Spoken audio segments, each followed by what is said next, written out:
Greetings to all the students, welcome back to another video of chapter 3। तो यहाँ पर हम जो क्वेश्चन पेपर कर रहे थे उसमें एक केस स्टडी का क्वेश्चन आया हुआ है, उसी को स्टडी करेंगे। बेटे केस स्टडी आपको पता है 4 मार्क्स में आती है, तो ये वही क्वेश्चन है। चलो इसको स्टडी करते हैं, फिर सॉल्यूशन करेंगे। क्वेश्चन है कि प्रियंका के एक स्टेशनरी की दुकान पर गई और 19 रुपये में 3 पेंसिल और 2 रबड़ खरीदी। प्रियंका की सहेली रितु ने भी नई तरह की पेंसिल और रबड़ देखने के बाद 31 रुपये में उसी तरह की 5 पेंसिल और 3 रबड़ खरीदी। उपयुक्त जानकारी के आधार पर निम्न प्रश्नों के उत्तर दीजिए। दोनों स्थितियों के लिए 2 चर वाले रैखिक समीकरण लिखिए। पेंसिल का मूल्य ज्ञात कीजिए। 2 पेंसिल और 5 रबड़ का मूल्य ज्ञात कीजिए। पेंसिल और रबड़ में से क्या महंगा है और कितना महंगा है। ठीक है, चलो शुरू करते हैं।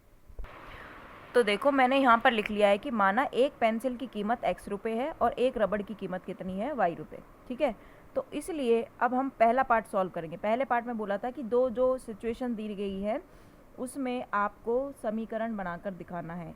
तो पहली सिचुएशन क्या थी, अगर आपको याद हो तो। अगर आपको याद नहीं है तो आप वीडियो को पॉज कीजिए, पीछे ले जाइए, फिर देखिए। उसने 19 रुपये में लड़की ने 3x मतलब 3 पेंसिल और 2 रबड़ खरीदी थी। ये हो गया पहला समीकरण। कौन सी लड़की ने? प्रियंका ने। फिर उसकी फ्रेंड ने जो कि रितु थी, उसने 5 पेंसिल यानी 5x प्लस 3 रबड़ 3y खरीदी थी 31 रुपये में। ये हो गया दूसरा पार्ट। ठीक है, ये टोटल हो गया। ये पहला क्वेश्चन है। इतना लिखने का आपको कितने मार्क्स मिलेंगे? 1 मार्क मिलेगा। सेकेंड सिचुएशन में आपसे पूछा गया है पेंसिल का मूल्य ज्ञात कीजिए, यानी आपको x का वैल्यू निकालना है। ठीक है, तो हम इसको विलोपन विधि से हल करेंगे। विलोपन विधि से क्वेश्चन को हल करना ज़्यादा आसान होता है, आपको मैंने समझाया था। तो विलोपन विधि से हल करने के लिए देखो, आप देख सकते हैं कि यहाँ पे 2 है, यहाँ 3 है। मुझे इनके नंबर्स को इक्वल करना पड़ेगा। तो मैं क्या करूँगी, जो पहली वाली समीकरण है उसको मैं कितने से गुणा कर दूँगी? 3 से। और नीचे वाली समीकरण को हम कर देंगे 2 से गुणा। ठीक है, ऐसा क्यों किया मैंने अभी पता लगेगा। 3 से गुणा करेंगे, हो जाएगा 3 तिया 9 और ये हो जाएगा 3 दूनी 6y।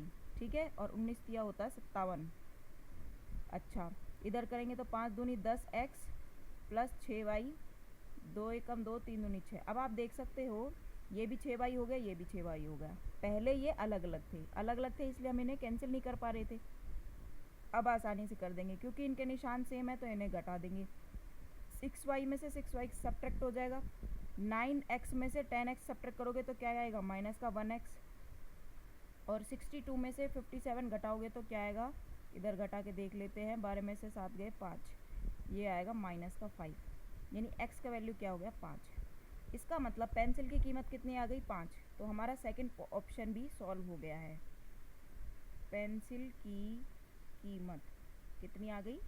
5 रुपये। इस वाले पार्ट में इतना ही पूछा था तो हमें इतना ही करना पड़ेगा। थर्ड पार्ट को सॉल्व करने के लिए, थर्ड पार्ट के क्वेश्चन में था कि भाई 2 पेंसिल 5 रबड़ का मूल्य ज्ञात कीजिए, यानी इसका मतलब हमें रबड़ का मूल्य भी निकालना पड़ेगा।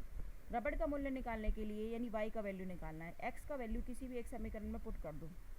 मान लो मैं पहले वाले में पुट कर रही हूँ, यानी इस वाले में। ठीक है, तो ये हो जाएगा 3 × 5 प्लस में 2y बराबर में 19। 5 दिया क्या हो जाएगा? 15 प्लस में 2y बराबर में 19। 2y 19 माइनस में 15।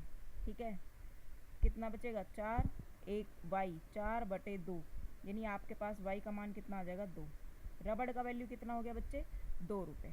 ठीक है, तो यहाँ मैंने लिख लिया है कि रबड़ की कीमत कितनी हो गई? 2 रुपये हो गई। ठीक है, अब क्वेश्चन में हमसे पूछा था थर्ड वाले पार्ट में कि 2 पेंसिल प्लस 5 रबड़ का मूल्य बताइए क्या होगा। मतलब आपको बिल बनाना है एक तरीके से। ठीक है, मूल्य बताना हमें क्या होगा। देखो, एक पेंसिल हमारी आई थी 5 रुपये की, तो 2 पेंसिल कितने हो गई? 10 रुपये की हो गई पेंसिल। सॉरी 110 लिख दिया मैंने गलती से, 10 रुपये की पेंसिल हो गई। ठीक है, और 5 रबड़ ली थी और एक रबड़ 2 रुपये की है, 10 रुपये की ही रबड़ हो गई। तो टोटल कितने रुपये हो गए?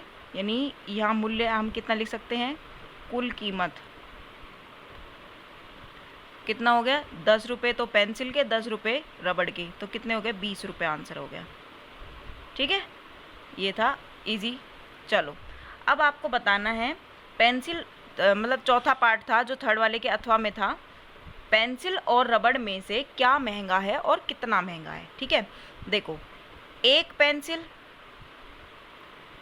जो एक पेंसिल थी वो कितने रुपए की थी? 5 रुपए की। ठीक है, एक रबड़ कितने की थी? वो हमने निकाली 2 रुपए की। अब तुम खुद बताओ कौन क्या महंगा है? तो हम यहाँ लिखेंगे पेंसिल महंगी है। सॉरी,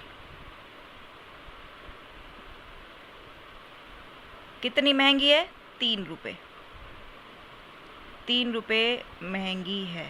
ठीक है, तो ये आपको इस तरीके से आंसर लिखना है, यानी आपको 3 रुपये ज़्यादा देने पड़ेंगे एक पेंसिल खरीदने के लिए। ठीक है, यानी कुल मिलाकर आपको एक्स और वाई दोनों का वैल्यू निकालना था, इसलिए आपसे इतनी मेहनत करवाई गई है। आई होप आपको ये क्वेश्चन समझ आ गया होगा। अपने दोस्तों के साथ शेयर करेंगे। अगर चैनल को अभी तक सब्सक्राइब नहीं किया है तो सब्सक्राइब कर लेंगे। And I will see you in the next video. Thank you.